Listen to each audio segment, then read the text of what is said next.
When we think of Rome, we imagine mighty legions, marble temples, and emperors who ruled the known world.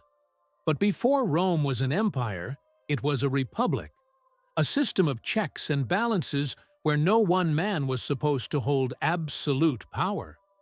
And yet, one man shattered that system. A general, a statesman, a visionary, and to some, a tyrant. His name was Julius Caesar, the man who turned Rome from a republic into an empire and whose assassination became one of history's most infamous acts. By the time Julius Caesar was born in 100 BC, Rome was already the greatest power in the Mediterranean. Its armies had crushed Carthage, expanded into Greece, and brought vast wealth back to Italy. But inside Rome, the Republic was tearing itself apart. Corruption, class conflict, and political violence plagued the city. Senators clashed, mobs rioted, and generals used their armies to grab power. Caesar grew up in this volatile atmosphere.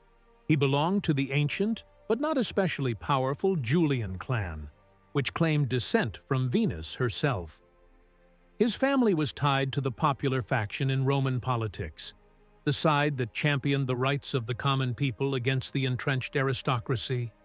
From an early age, Caesar understood that survival in Rome required more than noble lineage. It required daring. When he was only 16, Caesar's father died, leaving him as head of the family. Soon after, Rome's dictator Sulla came to power.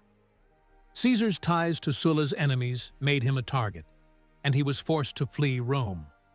According to legend, Sulla reluctantly spared him, saying, "In this Caesar, there are many Mariuses." It was a warning. Caesar would not be an ordinary Roman. After years abroad, Caesar returned to Rome, where he rose through the ranks with astonishing speed. He was charming, ambitious, and unafraid of risk. He spent lavishly on public games and spectacles, plunging himself into debt but winning the love of the people. His skill was not just in politics, but in oratory. Ancient writers say his speeches could move crowds to tears. He mastered the art of rhetoric, blending passion with logic, and soon became one of Rome's most persuasive voices. By the 60s BC, Caesar had become a prominent politician, but he wanted more than a seat in the Senate. He wanted command of armies. To get it, he formed an alliance with two of Rome's most powerful men, Crassus, the richest man in the city, and Pompey, its most celebrated general. Together, they created what history calls the First Triumvirate, an informal pact that dominated Roman politics. In 58 BC, Caesar received command of several provinces in Gaul, modern-day France. What followed would make him a legend. For nearly a decade, Caesar waged the Gallic Wars, conquering vast territories, defeating powerful tribes, and writing detailed accounts of his campaigns.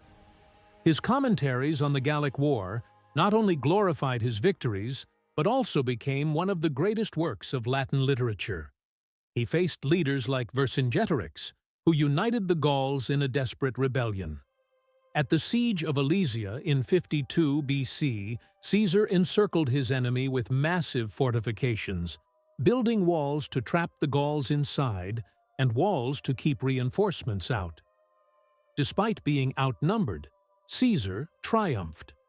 Rome now controlled Gaul, and Caesar's army adored him as a commander who shared their hardships and rewarded their loyalty.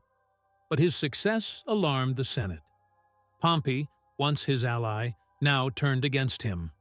Rome demanded Caesar disband his army and return home as a private citizen.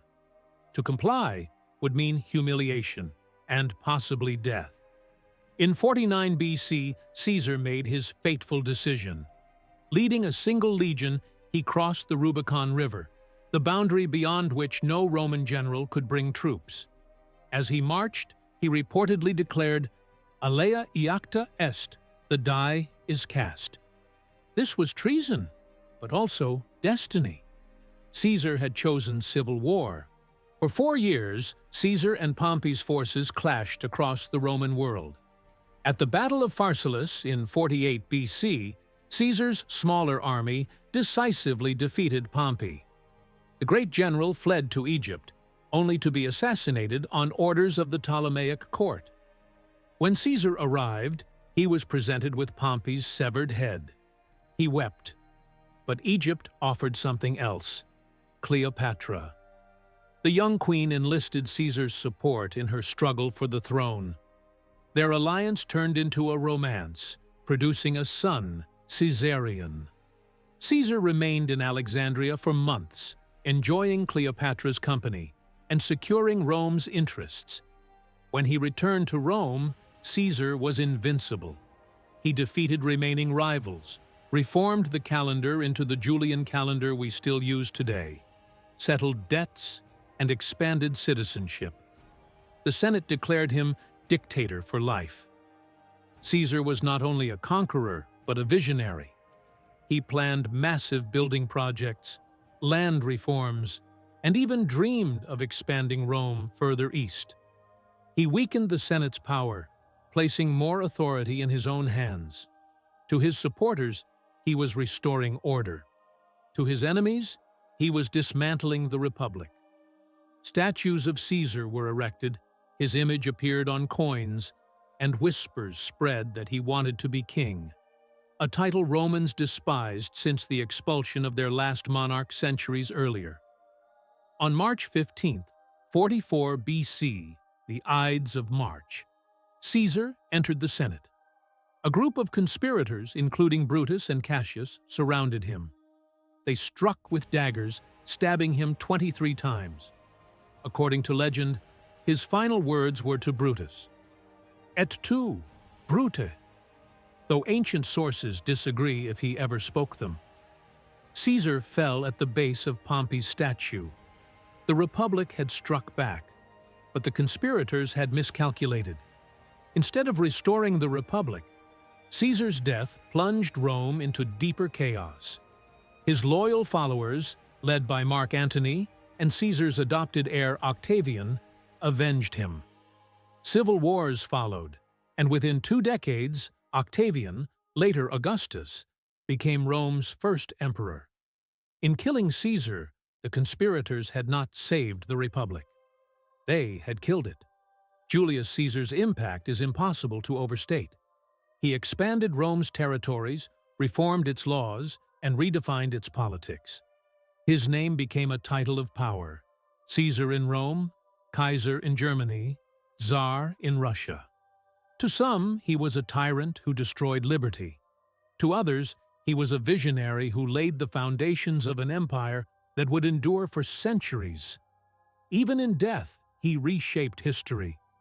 His ambition ended the Roman Republic, but it also gave birth to the Roman Empire. More than 2,000 years later, the story of Julius Caesar still resonates. A man who gambled everything on his genius, his ambition, and his belief that he alone could save Rome. A man who crossed the Rubicon and never looked back. Julius Caesar may have died on the Ides of March, but his legacy remains immortal.